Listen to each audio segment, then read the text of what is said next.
सावन का व्रत ये 5 महिलाएं और पुरुष गलती से भी ना रखें, भयंकर पाप लगता है। शिव होते हैं क्रोधित। शिव ऐसे व्यक्तियों की पूजा कभी भी स्वीकार नहीं करते।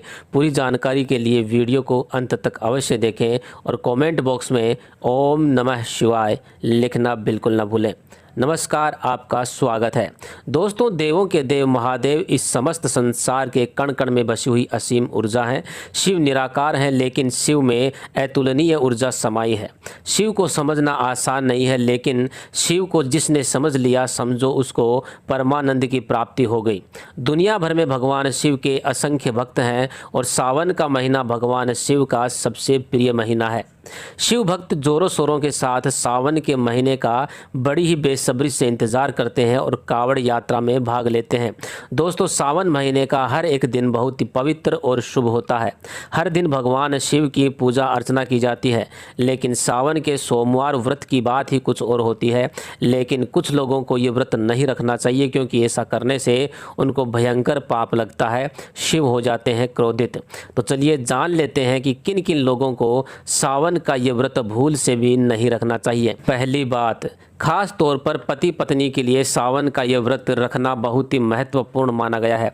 इस व्रत के दौरान शिव परिवार की पूजा पूर्ण विधि से करनी चाहिए। इस व्रत को पूर्ण रूप से करने पर वैवाहिक एवं पारिवारिक जीवन सफल हो जाता है और 7 जन्मों तक का साथ मिल जाता है। लेकिन क्या आप जानते हैं, अगर आपने हिंदू रीति रिवाजों के अनुसार विवाह के समय अग्नि के 7 फेरे नहीं लिए हैं, तो आप सावन के इस व्रत को नहीं रख सकते। ऐसे में आप इस व्रत से दूर रहें। बगैर 7 फेरे लिए कोई भी प्रेमी जोड़ा इस व्रत को नहीं रख सकता। शास्त्रों में इस बात की मनाही है। अगर आपने कोर्ट मैरिज की है, फिर भी आप इस व्रत को नहीं रख सकते। पहले आप अग्नि के 7 फेरे लें, तभी आप सावन के इस व्रत को भली भांति कर सकते हैं। साथ ही 7 फेरे लेने के बाद आप किसी भी धार्मिक कार्य में शामिल हो सकते हैं।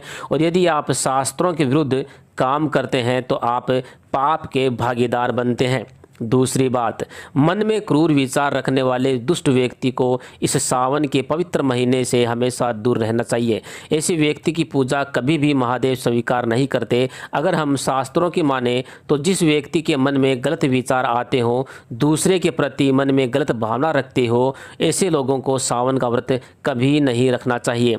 अगर आपका मन सच्चा और स्वच्छ है, तभी महादेव आपकी पूजा स्वीकार करेंगे। अतः अपने मन और सोच को पवित्र बनाने की कोशिश करें। तीसरी बात, तलाकशुदा व्यक्ति को भी सावन के इस पवित्र महीने में भगवान शिव का ये व्रत नहीं रखना चाहिए, क्योंकि ये महीना प्रेम का प्रतीक है। इसलिए आपको ये व्रत कभी नहीं रखना चाहिए, क्योंकि शास्त्र कहता है कि विवाह के बाद पति पत्नी का अलग अलग रहना अच्छा नहीं होता। किसी भी पूजा में दोनों का साथ बैठना अनिवार्य होता है। अतः जल्द से जल्द पति पत्नी को अपने मतभेद दूर कर लेने चाहिए और साथ रहकर सभी पूजा पाठ में भाग लेना चाहिए। शास्त्र कहता है कि पति पत्नी के साथ मिलकर जब ईश्वर की आराधना करते हैं तो कई गुना अधिक फलों की प्राप्ति होती है। ऐसे में अगर आप सावन का व्रत रखना चाहते हैं तो दोनों को एक होना पड़ेगा, तभी महादेव आपकी पूजा स्वीकार करेंगे। चौथी बात, आचार्य चाणक्य के अनुसार एक वेश्या की पूजा ईश्वर कभी भी स्वीकार नहीं करते तथा ये शास्त्रों के विरुद्ध भी है।